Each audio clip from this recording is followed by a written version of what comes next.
Yeah, I mean, there's many times I lay awake at night with my 9mm under my pillow, loaded, and I wonder why they haven't killed me. You know, I honestly do. There's evidence to suggest it's dangerous to become successful in the area of applied zero-point energy, cold fusion, or related free energy technologies, or it can at least lead to very bad luck. Professor Stefan Marinov, founder and director of the Institute of Fundamental Physics in Graz, Austria, was the de facto leader of the European free energy movement. He fell out of a high window in 1997. Eugene Mallov, an eminent physicist and expert in cold fusion who apparently had working tabletop devices, was beaten to death in 2004 at the height of his career and the day before a public announcement of his findings. Arie M. de Gois, an inventor of a patented revolutionary clean energy technology associated with the zero-point field, was found nearly dead in his car at an airport in 2007 and died a short time later. He missed his flight to Europe, where he was about to obtain substantial funding for his work. Then there's Mark Tomian, a brilliant physicist and inventor of the patented Star Drive, a system remarkably similar to the ARVs in its use of zero-point energy and related spaceflight applications.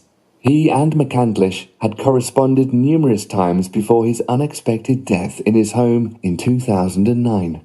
This was 2 weeks after the successful trial of a working prototype for a key component of his system.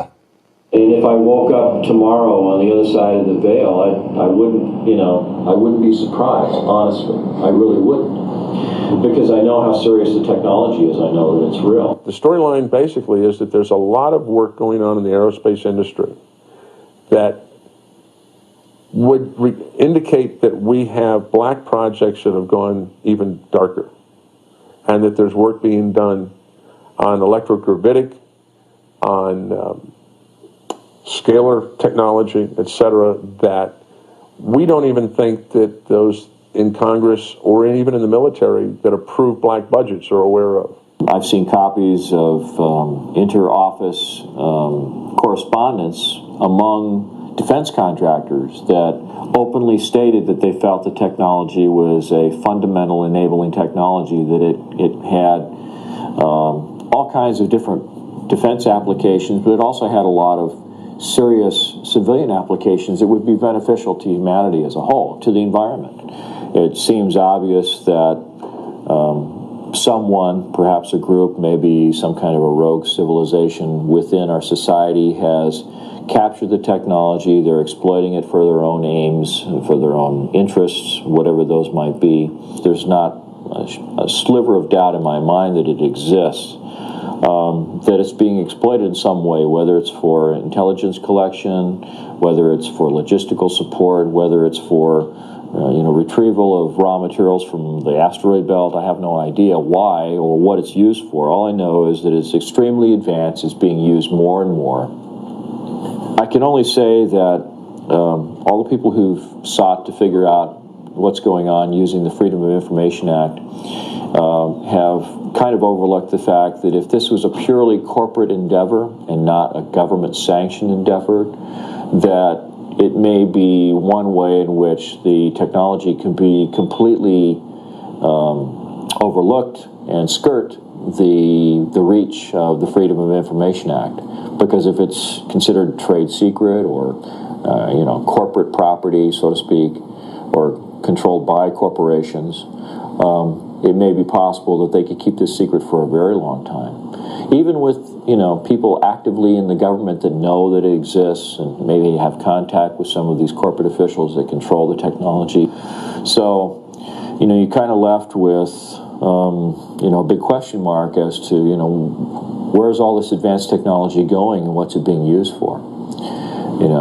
If there was somebody that had this sort of interstellar trade program going on with another civilization, that would be very interesting, but I can't understand why they would want to keep that quiet. It would seem like such a mind-expanding, enlightening thing for people to know about. Maybe we'd stop shooting at each other and start thinking about how can we get along with the people on, stars or star systems, that are around us.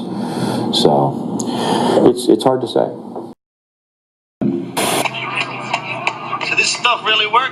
certainly does. Oh, well, lots of luck. Oh.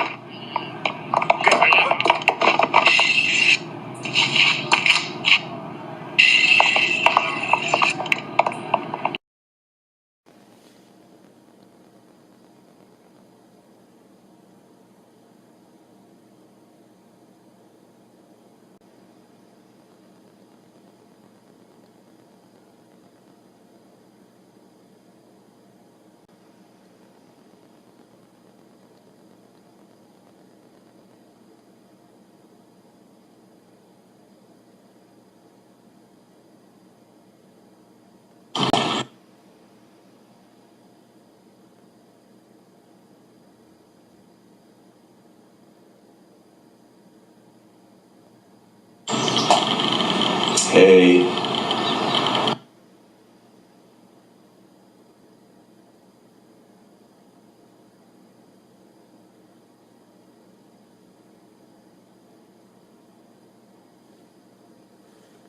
Yep, this is from young Karen.